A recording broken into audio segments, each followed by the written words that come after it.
Welcome, friends. What is endogenous and what is exogenous? Today we will know. It is very important for MSc 104 economics and all other economics examinations. So, what is endogenous theory? Endogenous growth theory is a school of modern economic thought which says that economic growth is generated within a system, not from outside or external or uncontrollable forces. So, why this is a revolutionary concept? Because it helps to look at what came before it. Older models like Solow Swan neoclassical models suggested that long-term growth was ultimately driven by exogenous factor outside, unexplained technological progress that just happens outside the economic system. In contrast to that, endogenous growth theory asserts that economic growth is direct result of deliberate internal investments. If a society invests in human capital, education, training, innovation, and knowledge, the economy will grow. So let us see what this theory tries to emphasize. Core pillars of the theory are: first, the role of knowledge and ideas.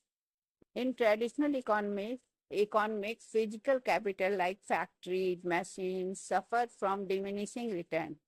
And the more factories you build, less additional value each new factory adds. Knowledge, however, behaves differently. It is non-rivalrous, meaning one person using a formula or software does not prevent someone else from using it, because ideas can be shared or built upon. Investment in knowledge lead to increasing return to scale. Okay, so there is no diminishing return like capital on physical capitals like factories and machines. So human capital investment is more important. And what are they? Human capital refers to skill, knowledge, experience possessed by an individual. Endogenous growth theory emphasizes that highly educated and skilled workforce is more productive and more capable of creating innovations. So government policy and investment, because growth is driven by internal choices, government plays important role. The theory suggests that government can actively stimulate growth by providing subsidies for research and development, that is R&D, protecting intellectual property through robust patent laws, funding public education and infrastructure.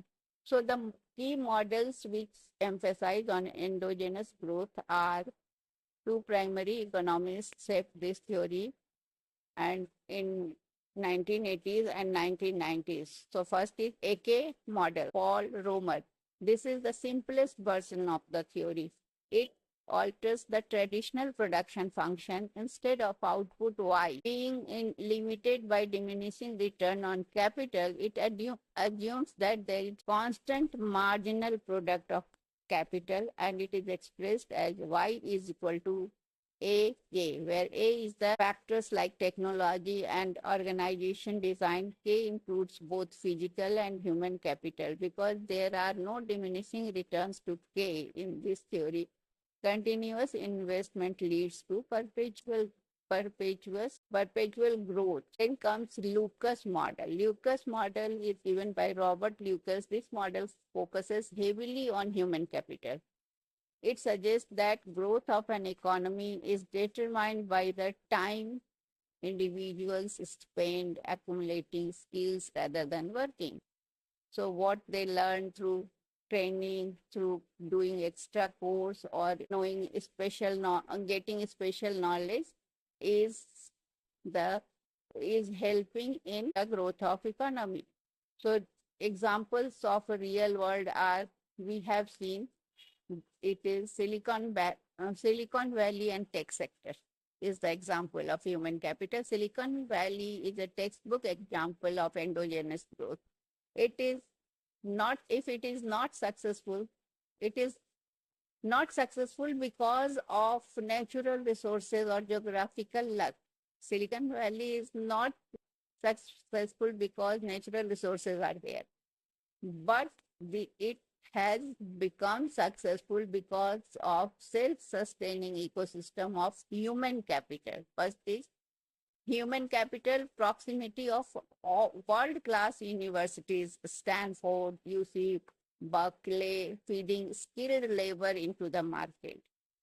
Second is knowledge spillovers, engineers and developers moving between companies, sharing ideas, creating new startups based on existing technology. Third is research and development investment, massive capital investment by private firms looking to secure patents and market shares. Second example is post WWII East Asian miracles, that is in South Korea.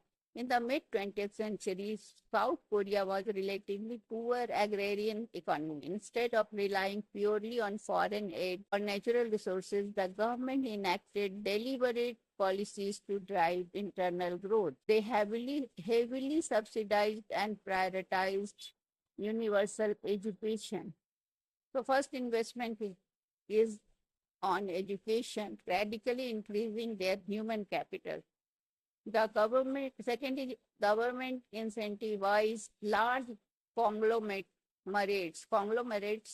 to pivot high tech and research and development manufacturing of electronics, automotive, etc. This internal shift from agrarian to technology and education transformed South Korea into global economic powerhouse through engineered innovation. So government changed the economy from agrarian to innovative economy. The third is pharmaceutical industry. Developing a new drug costs billions of dollars and carries high risk of failure. According to endogenous growth theory, pharmaceutical companies only undertake this risk because institutional frameworks like patent laws, the legal guarantee that a company can exclusively profit from its innovation for a set period creates the economic incentive to invest in research and development in the first place. So there is difference of endogenous theory and neoclassical growth theory. So we will discuss them point-wise. So primary driver of growth in neoclassical growth theory of Solo Swan is exogenous technological progress, that is external shock. And second, in endogenous growth theory, endogenous technological progress, internal investment. Second feature is returns on capital in neoclassical Solo Swan model growth theory, diminishing return. Here, endogenous growth theory, constant or increasing return due to knowledge sharing. Third is the role of government. In neoclassical growth theory, Solo Swan, it is limited. Growth happens naturally via market forces. Here in endogenous growth theory, role of government is high. Policy should actively encourage education and research and development. Long-run growth rate in neoclassical growth theory, Solo and Swan, is determined by population growth and random tech advance. Random. Here in endogenous growth theory, determined by the rate of innovation and human capital accumulation. So endogenous growth theory shifts the narrative from growth is something that happens to an economy to growth is something an economy creates for itself. So it is growth that country creates for or economy creates for itself. So it is developed within the economy. So that's all for today. If you like the video, please share and subscribe. It is very important for upcoming exams of economics. Thank you.